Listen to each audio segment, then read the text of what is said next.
మహిమ కలిగిన దేవా, నిత్య నివాసన మా ప్రియ పరలోకపు తండ్రి, అయా గడిచిన సమయం వరకు పాటలు పాడి మీ నామాన్ని మహింపరిచినట్లుగా మరి ఈ సమయంలో నీ వాక్య పాద సన్నిధికి వచ్చాం ప్రభా. నీ వాక్యం ద్వారా మాతో మాట్లాడండి. నరపుత్రుడైన నిలబడు, మాట్లాడేది నేనని మీరు వాగ్దానం ఇచ్చారు.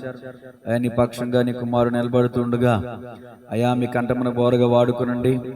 అయా నీ కుమారుని బలపరచండి. ఇది నాతోనూ మా అందరితోనూ యూట్యూబ్ ద్వారా వీక్షిస్తున్న వారితోనూ ప్రభా నీ వాక్యం ద్వారా మాట్లాడండి. అయా పెదవుల్ని కాల్చండి, హృదయాన్ని ధైర్యపరచండి. నీ ఆత్మశక్తి చేత నింపి అయా నీ ఆత్మశక్తి చేత బలపరిచి వాడుకుని మీ నామానికి మహిమ ఘనత ప్రభావములు ఆరోపించుకుంటారని యేసయ్య నామములో స్తుతించి ప్రార్థించి అడిగి వేడుకొనుచున్నాము తండ్రి, ఆమేన్. Praise the lord. మొదటిగా దేవునికే వందనాలు. అలాగే నాకు ఇచ్చిన సమయాన్ని బట్టి పాస్టర్ గారికి నా హృదయపూర్వకమైన వందనాలు, కుటుంబానికి అలాగే ఇక్కడ ఉన్న ప్రతి ఒక్కరికి నా హృదయపూర్వకమైన వందనాలండి. ప్రతి ఒక్కరూ బాగున్నారండి. దేవుని కృపను బట్టి నాతో పాటు మనందరం కూడా చాలా ఆరోగ్యంగా ఆనందంగా బాగున్నాము. దేవుని కృపను బట్టి ప్రతి ఒక్కరం బైబిల్ గ్రంథాన్ని తెరిచి దేవుని వాక్యాన్ని ధ్యానించడానికి మనం ముందుకు సాగిపోదాము. ప్రతి ఒక్కరం బైబిల్ గ్రంథాన్ని తెరుద్దాము.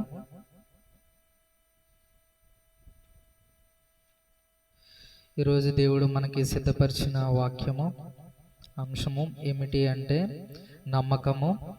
దేవుడు మన ఎడల ఉంచిన నమ్మకము.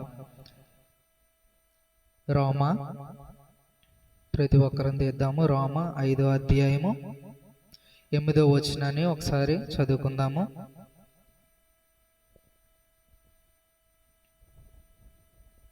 5వ అధ్యాయము 8వ వచనము. అయితే దేవుడు మన ఎడల తన ప్రేమను వెల్లడిపడుచున్నాడు. ఎట్లనగా మనమింకను పాపులమై ఉండగానే క్రీస్తు మన కొరకు చనిపోయిన. చాలండి, ఈ వాక్యాన్ని మనం చాలాసార్లు వినే ఉంటాము.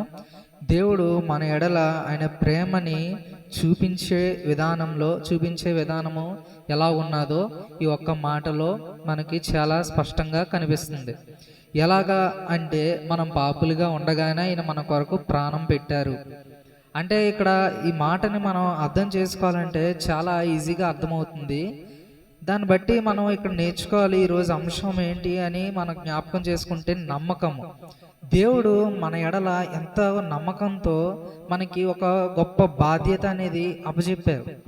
ఏంటి ఆ పని, ఏంటి ఆ బాధ్యత? అసలు దేవుడు మనకి ఏం అప్పచెప్పారు అంటే ఆయన ప్రాణం అనేది పెట్టారు. ఎందుకు అంటే మన కొరకే, మనం రక్షింపబడాలని. అంతేగాని దేవుడు ఇక్కడ లోకానికి ఎందుకు వచ్చారు? మనల్ని రక్షించడానికి.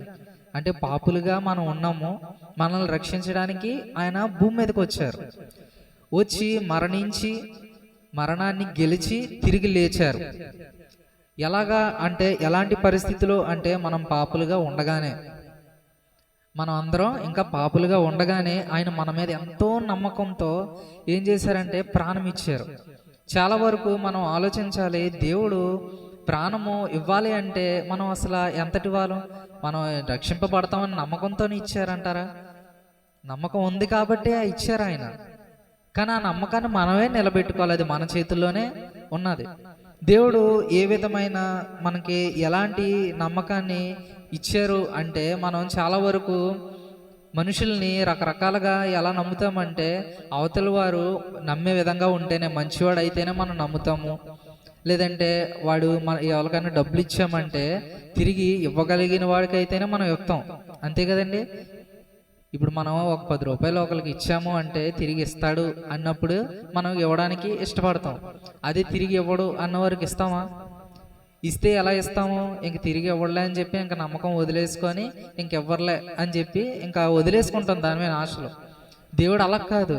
మనం పాపులుగా ఉన్నాము అని తెలిసి నా బిడ్డలు నా దగ్గరికి వస్తారు, వాళ్ళు ఎలాగైనా సరే మార్చుకుంటాను నేను అని చెప్పి ఆయన ఎంతో శ్రమపడి ఆయన జీవితాన్ని మనకి ఎలా నేర్పించారంటే ఎలా జీవించాలని ఆయన జీవితాన్ని మనకి ఒక మాదిరిగా చూపించి మనకి నేర్పించి ఎలా ఉండు, ఎలా జీవించాలి, ఎలాగని చెప్పి మనకి చెప్పి ప్రాణం పెట్టారు. తర్వాత మనకి ఏం చేశారంటే ఇలా ఉండాలని చెప్పిన తర్వాతే ఆయన పరలోకానికి వెళ్ళారు. దాన్ని బట్టి మనకి బైబిల్ గ్రంథంలో మాటలని ప్రతి ఒక్కరికి మనం ఏంటంటే చెప్పే విధంగా దైవజనులు ఏర్పరచుకొని మనతో మాట్లాడుతున్నారు. అలాగే బైబిల్ గ్రంథంలో ఎంతో మంది భక్తులు దేవుడి నమ్మకాన్ని నిలబెట్టుకొని దేవుని ఏంటంటే దేవుడి పరువు కాపాడిన వారిగా ఉన్నారు చాలా మంది.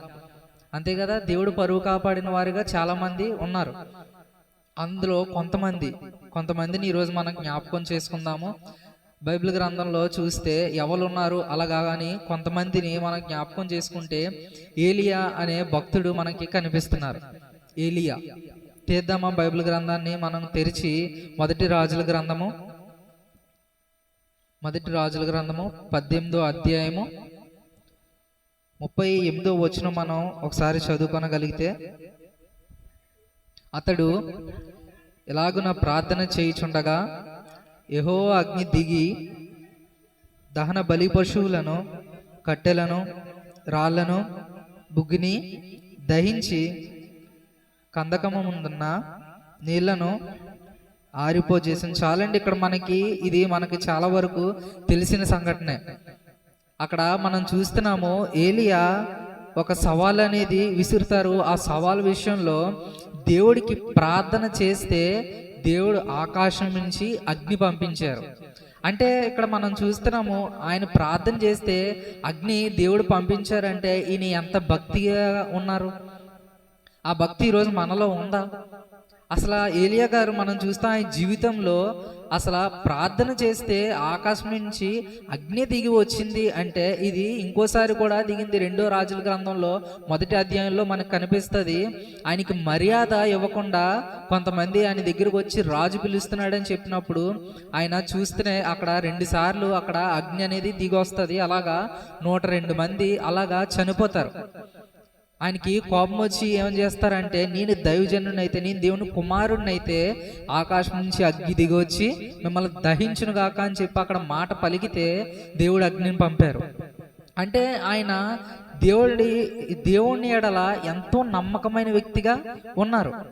దేవుడు ఆయన మీద చూపించిన నమ్మకాన్ని బట్టి తిరిగి దేవుడి నమ్మకాన్ని నిలబెట్టుకొని దేవునికి నమ్మకంగా ఆయన పనిచేశారు. కాబట్టే దేవుడు ఆ పరిస్థితిలో ఆయన ఏంటంటే ప్రార్థన చేస్తే దేవుడు ఆయనకి సహాయం చేశారు. ఈరోజు మనం చూస్తున్నాము, మనకి కూడా చాలా వరకు చాలా రకాలుగా సహాయం అనేది అవసరం అవుతూ ఉంటుంది దేవుడి దగ్గర నుంచి. రకరకాలుగా మనం ఏం చేస్తామంటే సహాయం కోరుకుంటూ ఉంటాం దేవుడి దగ్గర నుంచి. నాకు ఈ పరిస్థితిలో నేనున్నాను, దేవా నాకు సహాయం చేయని దేవుడిని మనం చాలాసార్లు అడుగుతూ ఉంటాం. మనం చాలా బాధలు మనకి వస్తాయి, ఎందుకంటే ప్రతి ఒక్కరికి బాధలు వస్తాయి. ప్రతి ఒక్కరూ దేవుణ్ణి రకరకాలుగా ఎన్నో బాధలను బట్టి ప్రతిరోజు దేవుడికి వేలాది లక్షలాది మంది ప్రార్థన చేస్తూ ఉంటారు. భూమి మీద ఉన్న ప్రతి ఒక్కరు రోజుకి ఎంతో మంది దేవుడికి ప్రార్థన చేస్తుంటారు వాళ్ళ సమస్యలను బట్టి. కానీ ప్రతి ఒక్కరి సమస్య అక్కడ మనం చూస్తున్నాము తీరట్లేదు. అంటే ఎందుకు తీరట్లేదు? దేవుడు నమ్మకం వాళ్ళ మీద పెట్టారు, కానీ తిరిగి వాళ్ళ నమ్మకాన్ని నిలబెట్టుకునే స్థితిలో ఉన్నారు. కాబట్టి వాళ్ళు దేవుడిని అడిగినప్పుడు దేవుడు సహాయం అనేది వాళ్ళు పొందుకోని పరిస్థితుల్లో లేరు. ఈరోజు మనం దేవుడిని అడగాలంటే మనకు ఒక అర్హత ఉండాలి. ఈరోజు ఒక వ్యక్తి వెళ్ళి ఇప్పుడు ఒక వ్యక్తి పని చేసి జీతాన్ని అడుగుతారు. వెళ్ళి పని చేయకుండా దగ్గరికి వెళ్ళి నాకు జీతం కావాలంటే అక్కడ ఇస్తారా?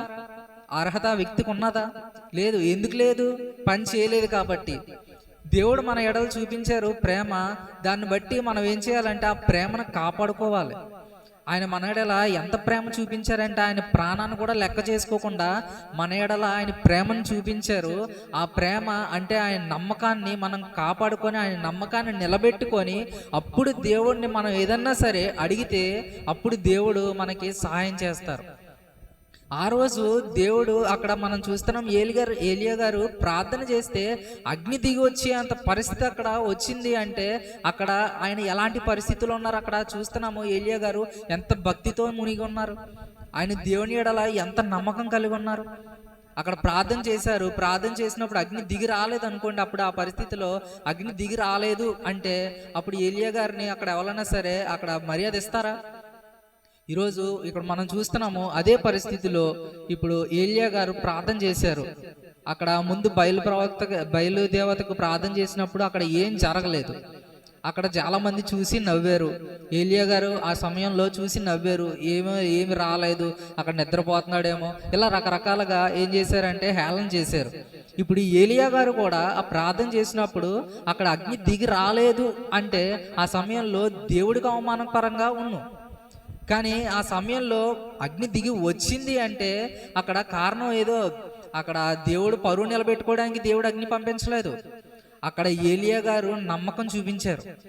అక్కడ అగ్ని దిగి ఖచ్చితంగా వస్తుంది, ఇది దేవుని చిత్తము. ఇక్కడ అగ్ని దిగి వచ్చిందంటే ఆ పరిస్థితిలో అక్కడ దేవుడు ఉన్నాడని అక్కడ ఉన్న ప్రతి ఒక్కరూ నమ్మారు. కాబట్టి అక్కడ దేవుడు ముందుగా, అది దేవుడి చిత్తం కాబట్టి ఏలియా గారు అక్కడ నిలబడ్డారు. లేదంటే ఏలియా గారికి ఏమన్నా సరదానా ఆ సమయంలో వాళ్ళతో పోటీ పెట్టుకోవాలని ఏమన్నా అనుకుంటారా? ఆయన కాదు. ఆయన ఏం చేశారంటే దేవునిలో మునిగారు, నమ్మకాన్ని నిలబెట్టుకున్నారు. కాబట్టి ఆ పరిస్థితి వచ్చినప్పుడు ఆ నమ్మకంతోనే ఏదైనా సరే దేవుడు నాకు సహాయం చేస్తారు అని నమ్మకంతో దాని నిండా నీళ్లు పోసారు అంట. నీళ్లు పోస్తే ఎక్కడన్నా మండుద్ది, ఏదన్నా సరే నీళ్ళలో ఎక్కడన్నా నిప్పు ఏమన్నా ఎలుగుతుందా? నీళ్ళలో నిప్పు వెళ్ళడం ఎక్కడన్నా చూసారా? ఈరోజు ఒక బాటిల్లో నిండా నీళ్ళు వేసేసి నిప్పులో పడిస్తే ఆ బాటిల్ కాలుతుందా? కాలదు.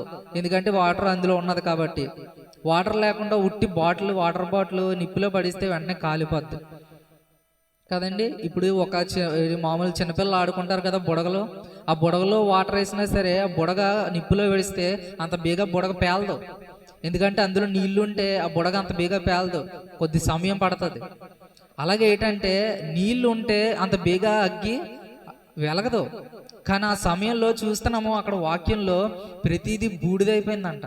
అంటే అగ్ని ఎంత పవర్ఫుల్గా వచ్చిందో చూడండి. అంటే దేవుని శక్తి అక్కడ అంత ఘనంగా కనిపించింది. అంటే ఇక్కడ మనం చూస్తున్నాము ఏలియా గారు ఆ పరిస్థితిలో ఆ సమయంలో దేవుడికి ప్రార్థన చేస్తే అంత గొప్ప ఆశ్చర్య కార్యం జరిగింది. అంటే దేవుడు చూపించిన ప్రేమకు తగ్గట్టుగా ఆయన తిరిగి దేవుడి నమ్మకాన్ని నిలబెట్టుకునేలాగా ఆయన భక్తి చూపించారు. అక్కడ 2వ రాజుల గ్రంథంలో మనం చూస్తే ఆయనకి మరణం రాకుండానే దేవుడు ఆయన్ని ఏం చేశారంటే ఒక సుడిగాలి చేత ఆయన ఆరోహణం అయిపోవడం మనం చూస్తున్నాము. అంటే ఆయన చూస్తున్నాము అక్కడ ఆయన భక్తి ఎలా ఉన్నదంటే దేవుడు చూపించిన నమ్మకాన్ని ఆయన నిలబెట్టుకున్నారు. ఇక్కడ మనం చూస్తున్నాం బైబిల్ గ్రంథంలో చాలా మంది దేవుడి నమ్మకాన్ని నిలబెట్టుకున్న వారు ఎంతో మంది ఉన్నారు. అందులో ఈయన ఒక వ్యక్తి. ఈ వ్యక్తి ఏం చేశారు అంటే దేవుడి నమ్మకాన్ని నిలబెట్టుకున్నారు. ఈరోజు దేవుడు ఆయన మీద ఒక్కల మీదే కాదు నమ్మకం పెట్టింది. ఇక్కడున్న ప్రతి ఒక్కరితో, నాతో సహా ఈ మాటలు వింటున్న ప్రతి ఒక్కరి మీద దేవుడు ప్రేమను బట్టి నమ్మకాన్ని పెట్టుకున్నారు. ఏంటంటే ఈయన నా దగ్గరికి వస్తారు, నా బిడ్డ నా దగ్గరికి వస్తాడు అని చెప్పి ఆయన ఎంతో ప్రేమతో నమ్మకం పెట్టుకున్నారు మన మీద, ప్రతి ఒక్కరి మీద. ఆ వాక్యాన్ని ప్రకారంగా మనం చూస్తున్నాము. మొదటిగా మనం చదువుకున్న మాటలోకి వద్దామా? రోమా 5:8 దేవుడు మన ఎడల తన ప్రేమను వెల్లడిపరుచుకుంటున్నాడు. ఎట్లనగా మనం ఇంకనూ పాపలమై ఉండగానే క్రీస్తు మన కొరకు చనిపోయారు. మనం ఇంకా పాపలుగా ఉండగానే. తప్పెన కుమారుడు గురించి ప్రతి ఒక్కరికి తెలుసు కదండి. తప్పెన కుమారుడు ఆ సమయంలో ఏం చేశారు? ఆస్తి తీసుకొని వెళ్ళిపోయి ఇష్టానుసారంగా ఖర్చు పెట్టి వేశ్యలకు రకరకాలుగా, ఇంకా ₹1 కూడా చేతిలో లేకుండా ఆయన వస్త్రాలు చిరిగిపోయి, ఆయన చెప్పులు కూడా లేవు, ఆయనకి చెప్పులు లేకుండా, వస్త్రాలు లేకుండా ఎలాంటి పరిస్థితిలో తండ్రి దగ్గరకు వచ్చాడు. అలాంటి పరిస్థితుల్లో తండ్రి దగ్గరకు వచ్చినప్పుడు తండ్రి మామూలుగా అయితే మనం చూస్తున్నాము ఇక్కడ ఈ పరిస్థితిలో ఇప్పుడు నేనే ఇప్పుడు మా అమ్మ దగ్గర కొన్ని డబ్బులు తీసుకొని బయటికి వెళ్ళిపోయి రకరకాలుగా ఖర్చు పెట్టి తిరిగి వస్తే మా అమ్మ నా మీద ఖచ్చితంగా కోపడదా? ఇలా ఏదో సాధిద్దాం వెళ్ళావు కదా ఏదని చెప్పి ఎవరైనా సరే ప్రశ్నిస్తారు. కానీ మన పరమ తండ్రి అలా కాదు. ఇక్కడ తప్పిన కుమారుడు తిరిగి తండ్రి దగ్గరకు వచ్చినప్పుడు అక్కడ మనం చూస్తున్నాము పక్కన ఒక వ్యక్తితో చెప్తారు, తండ్రి చెప్పులు వెయ్యి, వస్త్రాలు తెచ్చి వస్త్రాలు వెయ్యి అని చెప్పి అక్కడ ఆ పక్కనున్న వ్యక్తికి చెప్తారు, నా కుమారుడికి వస్త్రము ఇవి, చెప్పులు ఇవి అని చెప్పి ఇక్కడ మనం ఆనందపరిచే విధంగా ఇక్కడ మనం ఆనందించాలి అని చెప్పి గొప్ప ఘనంగా కుమారుడు వచ్చాడని చెప్పి ఒక గొప్పగా ఘనంగా వాళ్ళు ఏం చేస్తారంటే ఆనందంగా ఉంటారని చెప్పి ఇక్కడ మన బైబిల్ గ్రంథంలో మనం చూస్తున్నాము. వాళ్ళు ఆనందిస్తారంట కుమారుడు వచ్చినందుకు. ఎక్కడైనా సరే, ఏ పరిస్థితుల్లోనైనా సరే, ఇప్పుడు ఉన్న పరిస్థితులను బట్టి ఎవరైనా సరే అలాంటి పరిస్థితి ఎదురైనప్పుడు కుమారుడిని ఖచ్చితంగా ఏం చేస్తారంటే ఇంట్లోంచి బయటికి గెంటేస్తారు. కానీ మనం పరమ తండ్రి అలా కాదు, మనం పాపులుగానే ఉన్నాం. అక్కడ తప్పిన కుమారుడు పాపముని ఒప్పుకున్నాడు. నేను ఇంకా ఎందుకు పని చేయను, నీకు ఏంటంటే ఒక సేవకుడిగా ఉండడానికే నేను వచ్చాను, నేను విరోధంగా నేను పాపం చేశానని చెప్పి ఒప్పుకున్నాడు. ఒప్పుకున్న తర్వాత అక్కడ మనం చూస్తున్నాము తండ్రి ఏం చేశారంటే కనికరం పడ్డారు. ఇక్కడ మనం చూస్తున్నాము, మనం చూస్తే అక్కడ తప్పైన కుమారుడు అక్కడ దూరంగా ఉండగానే ఏం చేస్తారంటే తండ్రి కనికర పడతారంట. దగ్గరికి వచ్చిన తర్వాత కాదు, దూరంగా ఉండి అక్కడ కుమారుడు వస్తున్నట్టుగా తండ్రి చూసి కుమారుడి మీద కనికరపడి దగ్గరికి వెళ్ళి ముద్దు పెట్టుకొని ఎంతో ఆనందంతో ఆయన్ని హత్తుకుంటారు. దేవుడు మనల్ని కూడా ఏం చేస్తున్నారంటే హత్తుకుంటున్నారంట. మనం ఇంకా పాపంలో ఉండగానే హత్తుకుంటున్నారంట. ఏం చేస్తామంటే మనం ఇంకా తప్పులు చేస్తుండగానే, మనం ఎలాంటి పనులు చేస్తుండగానే దేవుడు మన ఎడల ఎంతో ప్రేమను చూపిస్తున్నారు, ఎంతో నమ్మకం పెట్టుకున్నారు మన మీద. ఆ నమ్మకాన్ని మనం ఏం చేయాలంటే ఈరోజు ఆ నమ్మకాన్ని నిలబెట్టుకోవాలి. ఎలా నిలబెట్టుకోవాలి అంటే దేవుడిచ్చిన ఆజ్ఞలను మనం పాటించాలి. దేవుడు జీవించిన జీవితాన్ని మనం ఏం చేయాలంటే అదే విధంగా మనం జీవించాలి. దేవుడు భూమి మీదకి వచ్చినప్పుడు తప్పు చేయలేదు, దేవుడు భూమి మీద ఉన్నప్పుడు పాపం చేయలేదు. నన్ను పోలి నడుచుకోండి అని చెప్పి దేవుడు మనతో చెప్పారంటే దేవులా నడుచుకోవాలి. అంటే దేవుడు ఏం చేయలేదు, తప్పు చేయలేదు, పాపం చేయలేదు. నాలో ఏమైనా పాపం ఉంటే చూపించండి అని చెప్పి తిరిగి ఏం చేశారంటే ప్రశ్నించగలిగారు. అలాంటి ప్రశ్న మనం వేయగలమా ఈరోజు? ఎవరి మీద ఎవరితోనన్నా సరే నాలో ఏమైనా తప్పు చూపించండి అని ఎవరినన్నా అడగగలమా ఈరోజు? ఖచ్చితంగా ప్రతి ఒక్కరిలో తప్పు ఉంటుంది, పాపం ఉంటుంది, ఏదో రకమైన ఏదో ఒకటి ఉంటుంది ఖచ్చితంగా. కానీ దేవుడు చెప్తున్నాడు అలా మనం ప్రశ్నించేవారుగా ఉండాలి. దేవుని కుమారులుగా మనం ఉన్నామంటే దేవుని వలె మనం ఉండాలి. ఆయన జీవించిన జీవితాన్ని మనం కూడా జీవించాలి. ఎలాగంటే నెమ్మది కలిగిన జీవితం, కనికరము కలిగిన జీవితం, ప్రేమ కలిగిన జీవితం, ఒకరిని మనం ప్రేమించే విధంగా ఉండాలి. ఆయన మన ఏడల ఎంతో నమ్మకం చూపించారు. ఎలాగంటే ఎంత నమ్మకం అంటే ఆయన ప్రేమ, ఎంత ప్రేమ అంటే అగాధ ప్రేమ. ఈ లోకంలో ఉన్న ప్రతి ఒక్కరు అందరూ కలిపి ఒకరి మీద ప్రేమ చూపిస్తే ఆ ప్రేమ కూడా సరిపోదు, అంత ప్రేమ. ఈ లోకంలో ఎంతమంది ఉన్నారండి? అంతమంది కలిపి ఒక్క వ్యక్తి మీద ఒక ప్రేమ అంతా కలిపి చూపించినా ఆ ప్రేమకు సాటి రాదు. అంత గొప్ప ప్రేమ దేవుడు మన ఎడలు చూపిస్తున్నారు. ప్రతి ఒక్కరి ఎడల గొప్ప ప్రేమ మన ఎడలో చూపిస్తున్నారు. ఆ ప్రేమను మనం ఏం చేస్తున్నామంటే లోకు చేస్తున్నాం. దేవుడు ప్రేమ చూపిస్తున్నాడు కదా అని చెప్పి మనం ఏం చేస్తున్నాం అంటే ప్రతి ఒక్కరం ఏంటంటే దేవుడే చూసుకుంటారులే, ఏ తప్పు చేసినా సరే దేవుడే చూసుకుంటారు, దేవుడే ఉన్నారు.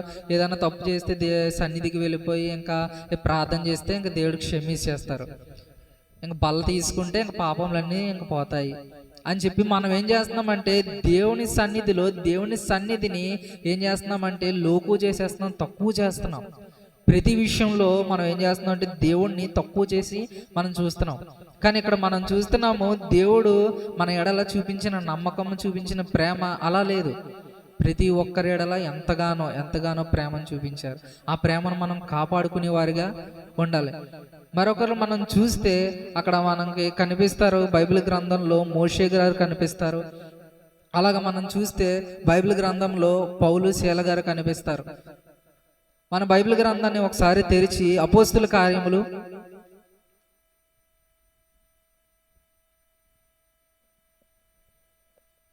16వ అధ్యాయము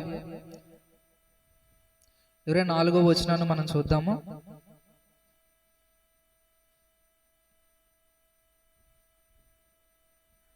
అతడు అట్టి ఆజ్ఞను పొంది వారి లోపలి చెరసాలలోకి త్రోసి వారి కాళ్లకు బండా వేసి బిగించెను. అయితే మధ్యరాత్రి వేళ పౌలును శీలయు దేవునికి ప్రార్థించుచు కీర్తనలు పాడుచుండిరి, ఖైదీలు వినిచుండిరి. అప్పుడు అకస్మాత్తుగా మహాభూకంపము కలిగెను, చెరసాల పునాదులు అదిరెను. వెంటనే తలుపులన్నీ తెరుచుకొనెను, అందరి బంధకములు ఊడెను. అంతలో చెరసాల నాయకులు మేలుకొని చెరసాల తలుపులన్నీ తెరిచి ఉండుట చూచి ఖైదీలు పారిపోయాలనుకొని కత్తి దూసి తన్ను తాను చంపుకొనబోయాను.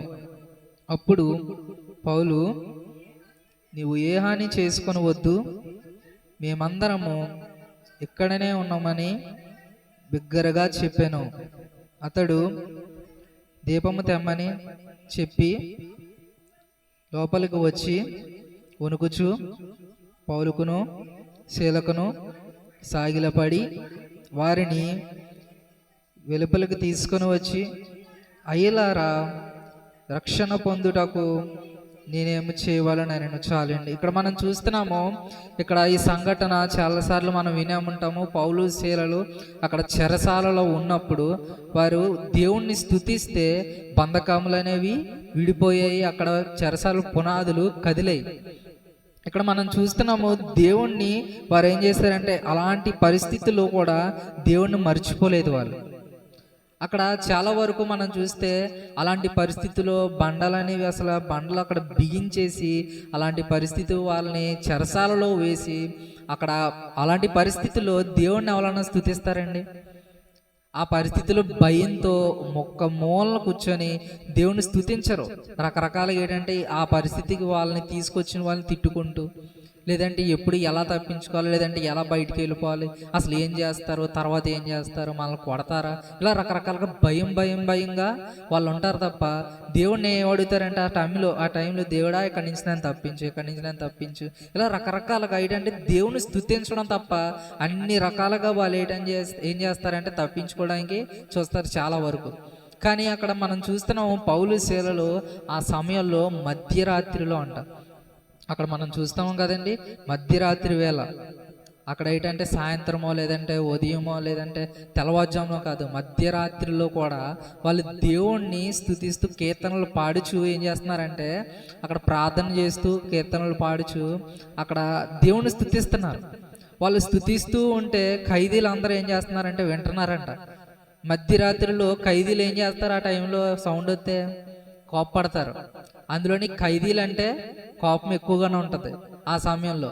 ఎందుకంటే చెరసాలలో ఉన్న ఖైదీలు అంటే ఖచ్చితంగా కోపం ఉంటుంది. అందులోని రాత్రి సమయంలో అసలు ఆ టైంలో శబ్దం వచ్చిందంటే ఊరుకోరు, కొట్టడానికనే చూస్తారో లేదంటే ఇక తిడతారో రకరకాలుగా. కానీ దేవుని స్తుతిస్తుంటే వాళ్ళు వింటూ ఉన్నారంట. వాళ్ళు వింటే ఏం చేస్తున్నారంటే తిరిగి వాళ్ళు కూడా దేవుని స్తుతిస్తున్నారంట. ఆ సమయంలో చెరసాల అసలు తలుపులన్నీ తెరుచుకోగానే వాళ్ళు పారిపోకుండా వీళ్ళ స్తుతులు వింటూ ప్రార్థన చేసుకుంటూ ఇంకా వాళ్ళతో కలిసిపోయారు ఆ చెరసాలలో ఉన్నప్పుడు. అంటే అక్కడ చూస్తున్నాము దేవుణ్ణి ఆ సమయంలో కూడా వాళ్ళు విడిచిపెట్టకుండా దేవుడు నమ్మకాన్ని నిలబెట్టారు. దేవుడు వారి మీద చూపించిన నమ్మకం, దేవుడు వారి మీద చూపించిన ప్రేమ అసలు ఆ సమయంలో కూడా వారిని విడిచిపెట్టకుండా ఏం చేశాయంటే దేవుని స్తుతించడమే ఇంకా వాళ్ళకి ఇంకా మైండ్లో ఇంకేమీ లేదు. ఏ సమయం వచ్చినా ఎలాంటి పరిస్థితి వచ్చినా దేవుని స్తుతించాలి, దేవుణ్ణి విడిచిపెట్టకూడదు, దేవుణ్ణి ఎలాంటి పరిస్థితుల్లోనే సరే దూషించకూడదు. ఒక చిన్న సంఘటన, ఒక చిన్న ఉపమానం చెప్పాలనుకుంటున్నాను నేను.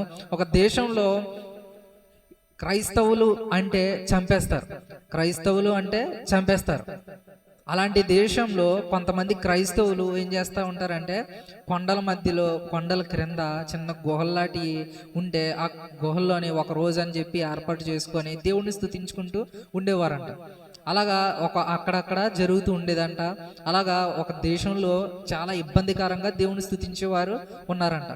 వాళ్ళ భక్తికి చాలా వరకు అందరు అనుకునేవారంట దేవుడిని ఎంతో మంచిగా వీళ్ళు నమ్ముకుంటున్నారు, దేవుని నమ్మకాన్ని నిలబెడుతున్నారు, దేవుడిని ఎంతో ప్రేమిస్తున్నారు, అసలు వీళ్ళ వంటి భక్తులు లేరు అని చెప్పి అనుకునేవారంట. ఒకనొక సమయంలో వాళ్ళు దేవుని స్తుతిస్తూ ఉండగా కొంతమంది ఒక 10-20 మంది ఏం చేశారంటే దేవుని స్తుతిస్తూ ఉండగా అక్కడ సైనికులకు దొరికిపోయారంట. సైనికులకు దొరికిపోయినప్పుడు వాళ్ళందరినీ పట్టుకొని ఒక ఖాళీ స్థలంలోకి తీసుకువెళ్ళిపోయి వాళ్ళందరూ స్తుతిస్తున్నప్పుడు వాళ్ళందరూ ఎదురుగా ఒక ఫోటో పెట్టుకున్నారంట దేవుడిది. దేవుని వాక్యము, దేవుడి ఫోటో, పైన దేవుడి బొమ్మ, కింద వాక్యంతో వాళ్ళు ఏం చేస్తున్నారంటే అది ముందు పెట్టుకొని దేవుని స్తుతిస్తూ ఆరాధిస్తూ ఉండగా ఆ ఫోటోను కూడా తీసుకొని వెళ్ళి ఆ ఫోటోని అలా కింద పడేసి వాళ్ళందరినీ లయంగా నిలబెట్టి చుట్టూరు కొంతమంది ఇంకా చుట్టూరు చేరేసి గన్స్ పట్టుకొని ప్రతి ఒక్కరు ఒకరి వెనకాల ఒకరు వచ్చి ఆ బొమ్మ మీద ఉమ్ము వేసి వెళ్ళిపోండి, ఇంకా మిమ్మల్ని ఏమీ చెయ్యం అని చెప్పేసి చెప్పారంట. వాళ్ళందరూ కొంతసేపు ఆలోచించారంట. బతుకుంటే దేవుణ్ణి మళ్ళీ మళ్ళీ స్థుతిస్తాం కదా అని చెప్పి ఏం చేశారంటే చిన్న ప్రార్థన చేసుకున్నారంట. చిన్న ప్రార్థన చేసుకొని దేవుడా ఈసారి క్షమించే, దేవుడా ఈసారి క్షమించే అని ఏం చేశారంటే వెళ్ళడం, ఉమ్మేసేయడం, కాలుతో తన్నేయడం, వెళ్ళిపోవడం ఇంక వాళ్ళ ఇంటికి వాళ్ళు. అలాగా ప్రతి ఒక్కరూ ఇంకా అదే సమయంగా ఇంకా అలా వెళ్ళిపోతుంటే లాస్ట్న ఒక చిన్న పాప అంట ఏం చేసిందంట అంటే ఆ సమయంలో ఆ పాప వచ్చినప్పుడు అక్కడికి వెళ్ళిందంట. ఆ ఫోటోని చూసిందంట.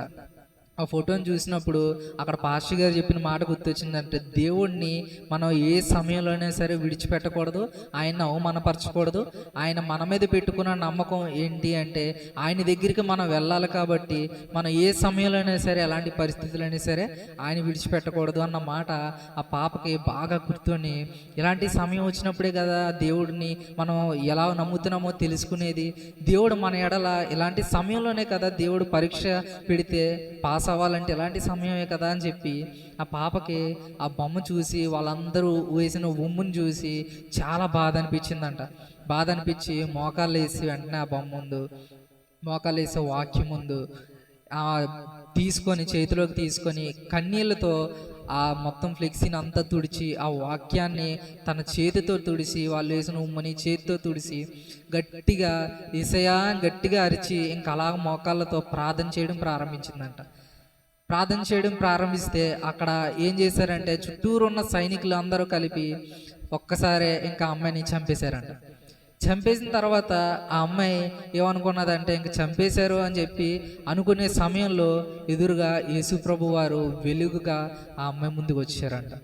వెలుగుగా వచ్చినప్పుడు నేను చనిపోయానా అని చెప్తే లేదు, చనిపోలేదు, నువ్వు ఇప్పుడే బ్రతికావు, ఇప్పుడే నువ్వు ఒక గొప్ప పరీక్షలో పాస్ అయ్యి నా దగ్గరకు వచ్చావే తప్ప నువ్వు చనిపోలేవు, నువ్వే సజీవమైన దానువు అని చెప్పి గొప్ప సాక్ష్యంతో యేసుప్రభు వారు ఆ పాపని పరలోకానికి తీసుకువెళ్ళిపోయారంట.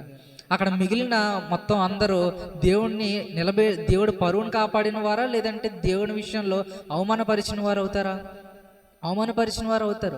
అక్కడ మనం చూస్తున్నాము వీళ్ళు భక్తులు అని చెప్పి వాళ్ళు అనుకోవాలి అంటే వాళ్ళు ఏం చేయాలి? ఆ సమయంలో ఆ పాపలాగా ఉండాలి తప్ప ఏం చేశారు? వెంటనే వాళ్ళకి లొంగిపోయారు. వీళ్ళు కూడా అలా చేస్తుంటే సైనికులు కూడా మారినేమో మరి. కానీ అక్కడ మనం చూస్తున్నాము ఆ సమయంలో ఆ పాప చేసిన ఆ కార్యం ఎడలా చూస్తే అక్కడ ఆ మొత్తం ఆ సమయంలో ఆ సైనికులు ఉన్నారు కదా, ఆ సైనికులందరికీ యజమాని ఆ సమయంలో ఆ పాపను చూసి యజమాని మారి రక్షణ పొందుతారంట.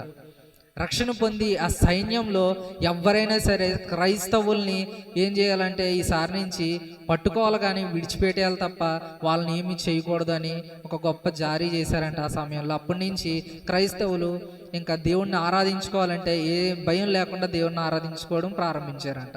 ఇక్కడ మనం చూస్తున్నాము దేవుని విషయంలో మన ఎలాంటి పరిస్థితి వచ్చినా సరే దేవుని విడిచిపెట్టకూడదు. దేవుడు మన ఎడల పెట్టుకున్న నమ్మకాన్ని మనం ఏమాత్రం నిర్లక్ష్యం చేయకూడదు. ఆ నమ్మకాన్ని నిలబెట్టుకునే వారిగా మనం ఉండాలి. కాబట్టి ఇక్కడ మనం చూస్తున్నాం మన జీవితంలో ఎంతోమంది మన మీద నమ్మకం పెట్టుకున్నారు, కానీ వారు కాదు ముఖ్యం, దేవుడు పెట్టుకున్నారు గొప్ప నమ్మకం మన మీద. ఆయన రాజ్యానికి మనం వెళ్తామని. కాబట్టి ఆయన రాజ్యానికి వెళ్ళాలి అంటే ఆయన చెప్పినట్టు చేయాలి. ఏం చేయాలి అంటే ఆయన జీవించిన జీవితాన్ని ప్రకారం మనం కూడా జీవించాలి, ఆయన వల్లే జీవించాలి, మంచివారిగా మనం జీవించాలి. దేవుడు చెప్తున్నాడు చెడ్డవారిగా జీవించమంటలేదు, ఒకరిని మనం మోసం చేయమంటలేదు. దేవుడు మంచినే కోరుకుంటున్నారు. దేవుడు మంచివారుగానే జీవించమని దేవుడు చెప్తున్నారు తప్ప మోసం చేయమని దేవుడు చెప్పట్లేదు. ఈ వాక్యంలో మనం చూస్తున్నాము చెడు కార్యములు అనేవి ఏమీ లేవు, ప్రతిదీ మంచిగా ఉంది, సజీవమైనది. కాబట్టి మనం దేవుడి మాటలను మనం జ్ఞాపకం చేసుకుంటూ ప్రతి సమయంలోని దేవుడిని ఆరాధించే వారుగా మనం ఉండాలి. అదే దేవుడు మన ఎడల పెట్టుకున్న నమ్మకం, అదే దేవుడు మన నుంచి మనం కోరుకుంటున్నారు. కాబట్టి ఈరోజు మనం వాక్యంలోంచి నేర్చుకోవాల్సిన అంశము నమ్మకము, దేవుడు మన ఎడల పెట్టుకున్న నమ్మకము. ఆ నమ్మకాన్ని మనం నిలబెట్టుకుంటున్నామా లేదా, అదే ఈరోజు మనల్ని మనం ప్రశ్నించుకునే ప్రశ్న. ఆ ప్రశ్నలో మనం ఆలోచించాలి. ఆ ప్రశ్నను బట్టి మనల్ని మనం ప్రశ్నించుకొని దేవుని సన్నిధిలో మనం నిలబడాలి. ఈ కొద్ది వాక్యం దేవుడు దీవించును గాక. దేవునికి స్తోత్రం. హల్లెలూయా. చక్కని మాటలు తమ్ముడు తెలియజేశారు. యెషయా గ్రంథం 5వ అధ్యాయం అందరూ తీయండి ఒకసారి. 511 పేజీ, 71 పేజీ. యెషయా గ్రంథం 5వ అధ్యాయం మొదటి నుంచి నేను చదువుతాను. నా ప్రియుని గురించి పాడుదును వినుడి, అతని ద్రాక్ష తోటను బట్టి నాకిష్టుడైన వాని గురించి పాడుదును వినుడి. సత్తువ భూమి గల కొండ మీద నా ప్రియునికి ఒక ద్రాక్ష తోట ఉండెను. ఆయన దానిని బాగుగా త్రవ్వి రాళ్లను ఏరి అందులో శ్రేష్టమైన ద్రాక్ష తీగలను నాటించాను. దాని మధ్యన బురుజు ఒకటి వేయించి ద్రాక్ష తొట్టిని తొలిపించాను. ద్రాక్ష పండ్లు ఫలింపవలెనని ఎదురు చూచుచుండెను. ఏ తోటమాలైనా ద్రాక్ష తోట, లేకపోతే కొబ్బరి తోట, లేకపోతే మామిడి తోట వేశారనుకోండి, రైతు ఏం చూస్తాడు? ఫలాల కోసం చూస్తాడు కదా. ఆ ఫలాలు వస్తేనే కదా ఆ రైతుకి సంతోషం. ఎదురు చూస్తూ ఉన్నాడంట. కానీ అది కారు ద్రాక్షలు కాచాను, అంటే పనికి మాలిన ఫలాలు కాచినాయి అంట. కావున యెరూషలేము నివాసులారా, యూదావారులారా, నా ద్రాక్ష తోట విషయము నాకు న్యాయము తీర్చవలనని మిమ్మును వేడుకొనుచున్నాను. దేవుడు మనకు న్యాయం తీర్చాలా, మనం దేవుడికి న్యాయం తీర్చాలా? దేవుడే మనకు న్యాయం తీర్చాలి. కానీ ఇక్కడ దేవుడు మనల్ని న్యాయం అడుగుతున్నాడు. ఏమని? నేను ద్రాక్ష తోట వేసాను, మంచి ఇదిగో చుట్టూ త్రవ్వించాను, ఎరువు వేశాను, నీళ్లు పెట్టాను, ఎంతో కష్టపడ్డాను, ఎంతో ప్రయాసపడ్డాను, కానీ ఈ ద్రాక్ష చెట్ల నుంచి నాకు మంచి ఫలం రావట్లేదు, మంచి ఫలాలు ఇవ్వట్లేదు ఈ చెట్లు. నాకు న్యాయం తీర్చండి ప్రభువే అడుగుతున్నాడంట. 4వ వచనం, నేను నా ద్రాక్ష తోటకు చేసిన దానికంటే మరేమి దానికి చేయగలను? అది ద్రాక్ష పండ్లు కాయనని నేను కనిపెట్టినప్పుడు అది కారు ద్రాక్షలు కాయటకు కారణమేమి? ఆలోచించండి. దేవుని స్తోత్రం చెప్పండి గట్టిగా. నేను మాటలు ముగిస్తున్నా. ద్రాక్ష తోట అంటే సంఘం. పాత నిబంధన గ్రంథం ప్రకారం ఇజ్రాయేలీల జనాంగం, యూదా జనాంగం. తమ్ముడు చదివించిన వచనం ప్రకారం, రోమాపత్రిక 5:8 ప్రకారం మనం ఇంకనూ పాపులమై ఉండగానే దేవుడు యుక్తకాలం మన కోసం ఏం చేశాడు? ఆయన ప్రాణం పెట్టాడు. ఇక్కడ యెషయా గ్రంథంలో ఒక మాట ఉంది, ఇంతకంటే నేనేం చేయగలను? ద్రాక్ష తోట విషయంలో ఇంతకంటే నా ప్రాణమే పెట్టేశాను, ఇంకేం చేయగలను? నేను నా ప్రాణమే పెట్టేశాను. ఇప్పుడు సంఘం కోసం యేసు ప్రభుల వారు ప్రాణం పెట్టారు. ఇప్పుడు ఆదాము పక్కటెంపుకు నుంచి ఎవరు వచ్చారండి? అవ్వం వచ్చింది. యేసుక్రీస్తు ప్రభువుల వారికి పక్కన బల్లింతో పొడిచారు కదా, ఈ గాయంలో నుంచి ఏమొచ్చింది? సంఘం. అంటే రక్తము నీరు, కరెక్టే. అంటే క్రీస్తు తన స్వరక్తం ఇచ్చి ఏం సంపాదించాడు? సంఘాన్ని సంపాదించాడు. పాత నిబంధన గ్రంథం ప్రకారం ద్రాక్ష తోట అంటే ఇజ్రాయిల్ జనాంగం, క్రొత్త నిబంధన గ్రంథం ప్రకారం సంఘమే ఆ తోట. చెట్లు అంటే ఎవరు చెప్పండి? మనమే. ఇప్పుడు మనం ఏం ఫలాలు కాయాలి? మంచి ఫలాలు కాయాలి. సరే, ఫలాల గురించి పక్కన పెడితే దేవుడు మనం నమ్మాడు, మనం నమ్మకత్వాన్ని చూపించాలి. యజమానుడు దేశాంతరం వెళ్తున్నాడు, దూర ప్రయాణం. 3 దాసులను పిలిచాడు. ఒక దాసునికి 1 నాణ్యం ఇచ్చాడు, 2వ దాసునికి 2 నాణ్యాలు ఇచ్చాడు, 3వ దాసునికి 5 నాణ్యాలు ఇచ్చాడు. ఈ 2 తీసుకున్నవాడు ఏం చేశాడు? 4 చేశాడు. ఈ 5 తలంతులు తీసుకున్నవాడు ఏం చేశాడు? కష్టపడి దాన్ని పచ్చేశాడు. మరి 1 తీసుకున్నవాడు ఏం చేశాడు? గొయ్యి తీసి పాతి పెట్టాడు. ఇప్పుడు ఈ 3లో ఎవరు నమ్మకత్వాన్ని చూపించారు? ఎవరు మంచిగా పనిచేశారు, ఎవరు వర్ధిల్లారు, ఎవరు అభివృద్ధి పొందారు, ఎవరు ఫలించారు, ఎవరు కష్టపడి ఫలించారంటే 2 తీసుకున్నవాడు 5 తీసుకున్నవాడు కష్టపడ్డారు, పనిచేశారు. ఆ యజమానుడు వీరిపై ఉంచిన నమ్మకానికి వాళ్ళు న్యాయం చేశారు. కానీ 1 తీసుకున్నవాడు ఏం చేశాడు? అన్యాయం చేశాడు. ఏం చేశాడు? అన్యాయం చేశాడు.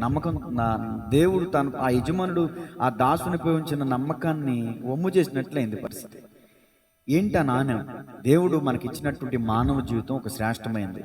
పక్షుల కంటే, పశువుల కంటే, మృగాల కంటే, జలచర జంతువుల కంటే మానవ జీవితం, ఈ మానవ జీవితాన్ని దేవునికి ఇచ్చాడు. ఈ మానవ జీవితంలో నువ్వు ఎలా జీవించాలంటే యథార్థంగా జీవించాలి. మోషేని కూడా దేవుడు తమ్ముడు జ్ఞాపకం చేశాడు.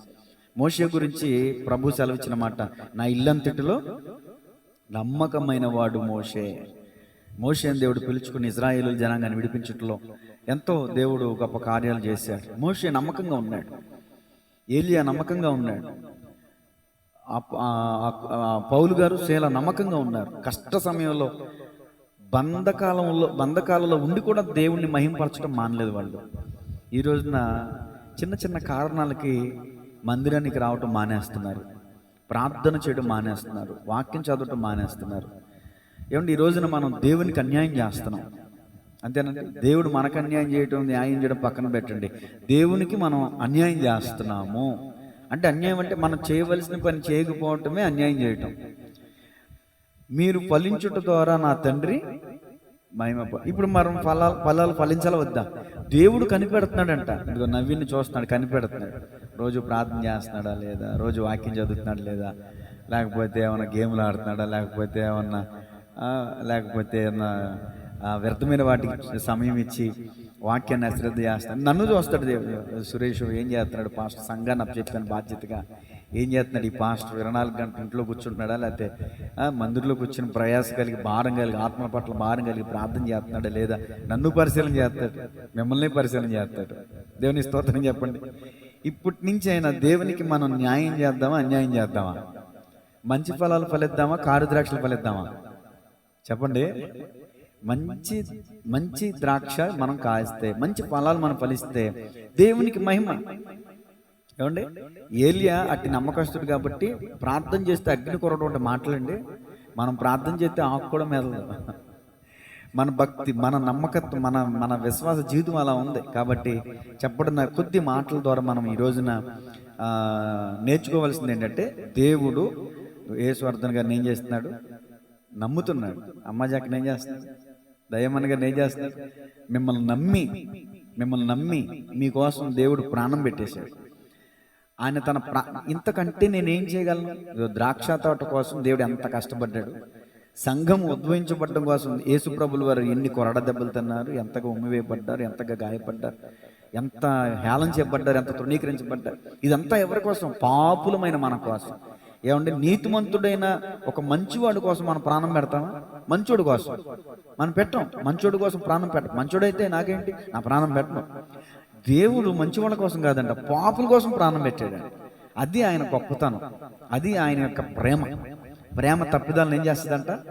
దాచిపెడతంట. ప్రేమ అనేక పాపలను కప్పుద్దంట. దేవుడు లోకముని ఎంతో ప్రేమించాడు కాబట్టి మన అందరి పాపాలని ఆయన భుజాల మీద వేసుకుని మనందరినీ విమోచించి ఎక్కడి నుంచి అయినా మంచి బ్రతుకు బతకండి, ఇది ఇలా బ్రతకండి.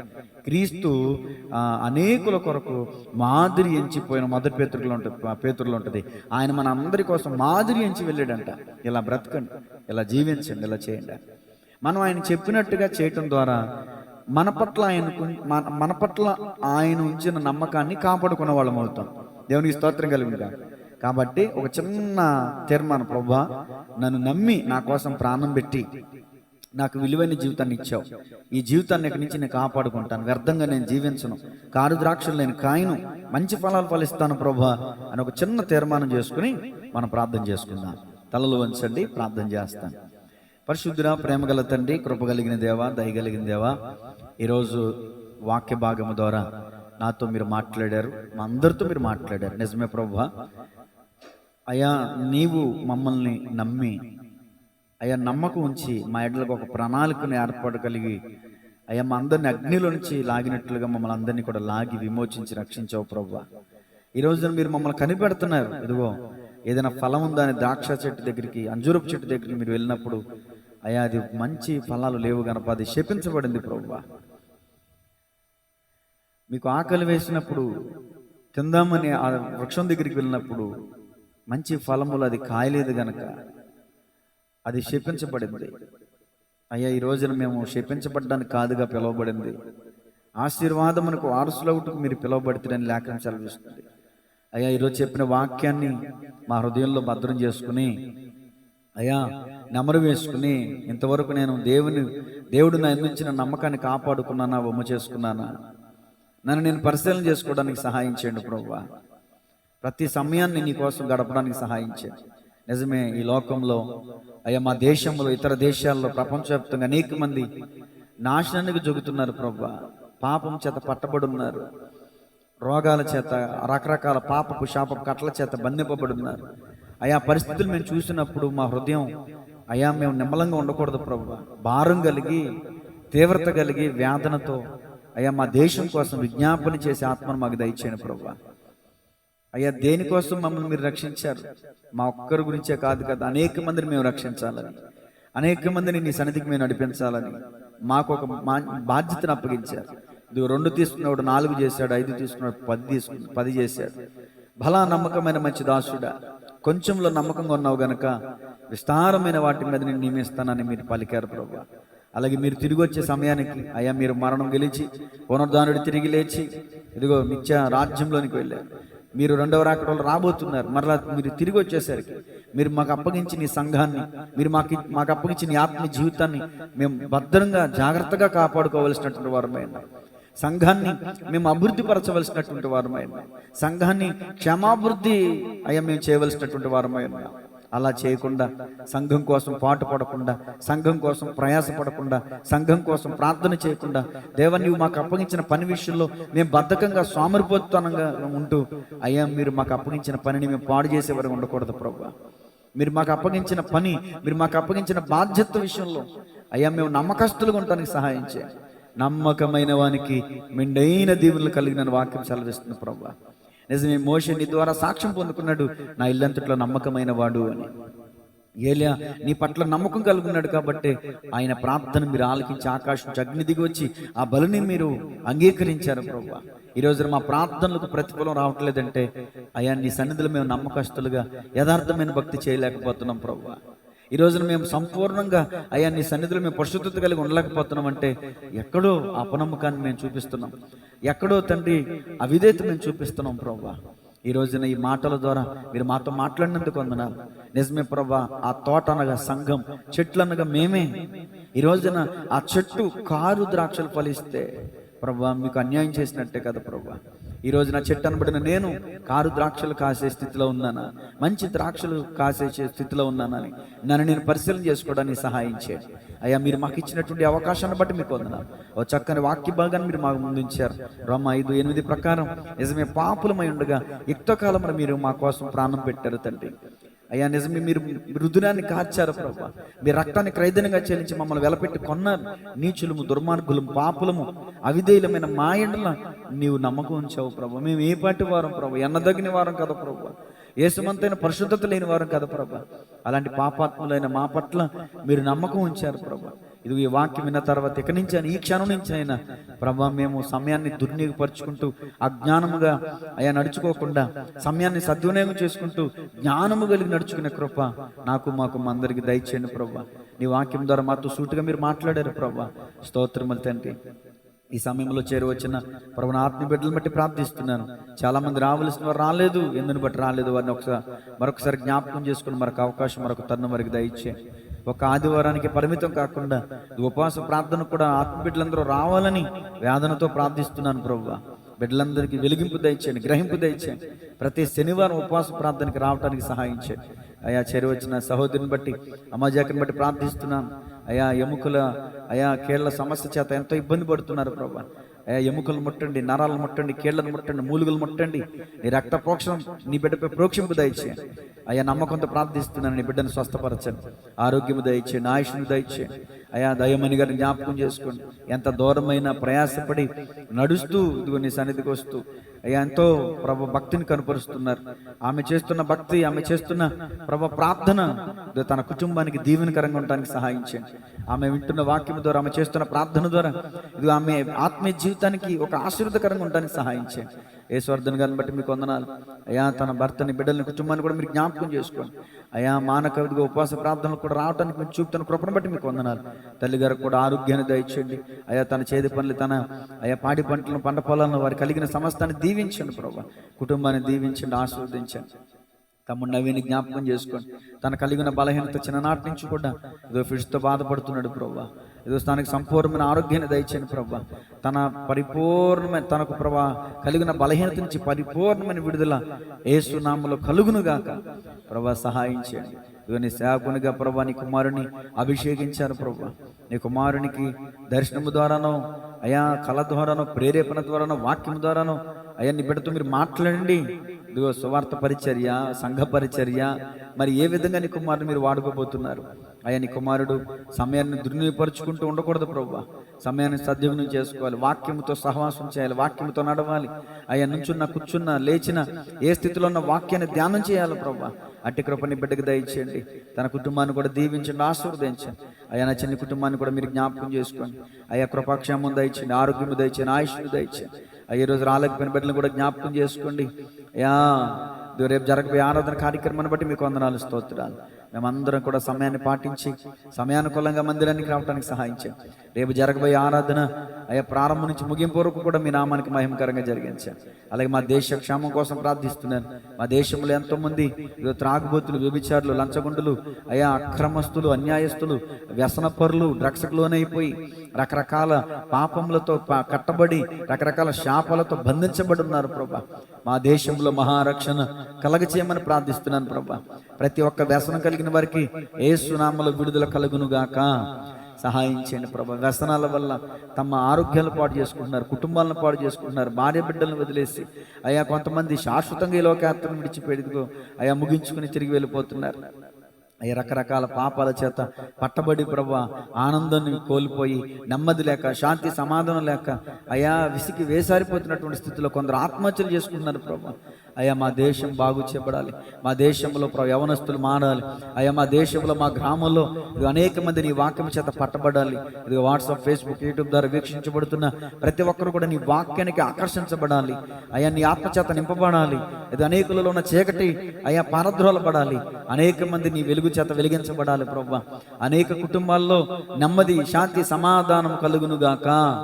సహాయం చేయండి ప్రభా. మా ఇరుగు పొరుగు వారిని జ్ఞాపకం చేసుకుని, మా గ్రామస్తులను జ్ఞాపకం చేసుకుని, మా గ్రామ అభివృద్ధి కొరకే ప్రార్థిస్తున్నాను ప్రభా. రోడ్ల విషయంలో అయ్యా, మంచినీటి విషయంలో, డ్రైనేజీ సమస్యల విషయంలో, అనేక విషయాల్లో మా గ్రామం అభివృద్ధి పొందడానికి సహాయం చేయండి. కృపాక్షేమం దయచండి నాయన. ఇంతవరకు మా ప్రార్థనలు ఆలకించి ఆమె నన్ను పలికినందుకు మీకు వందనాలు అయ్యా. చేరు వచ్చిన బిడ్డలందరినీ దీవించండి, ఆస్వాదించండి. తిరుగు ప్రయాణంలో మీ కృపతోడుగా ఉంచండి. విత్తబడిన వాక్యం అందరి హృదయాలలో విత్తబడి అయ్యా 30ంతులుగా, 60ంతులుగా, 100ంతులుగా ఫలం పొందడానికి సహాయం చేయమని యేసయ్య నామములో ప్రార్థించి అడిగి వేడుకొనుచున్నాము తండ్రి, ఆమేన్. తండ్రి అయిన దేవుని ప్రేమ, కుమారుడైన యేసుక్రీస్తు ప్రభుల యొక్క కృప, ఆదరణకర్త అయిన పరిశుద్ధాత్మకనునే సహవాసం కుడి వచ్చిన బిడ్డలకును, వాక్యముని తమ హృదయాలను సరిచేసుకున్న బిడ్డలకును, సకల కొడి పరిశుద్ధులకును సదాకాలము తోడే ఉండి నడిపించి బలపరిచి స్థిరపరచునుగాక. ఆమేన్.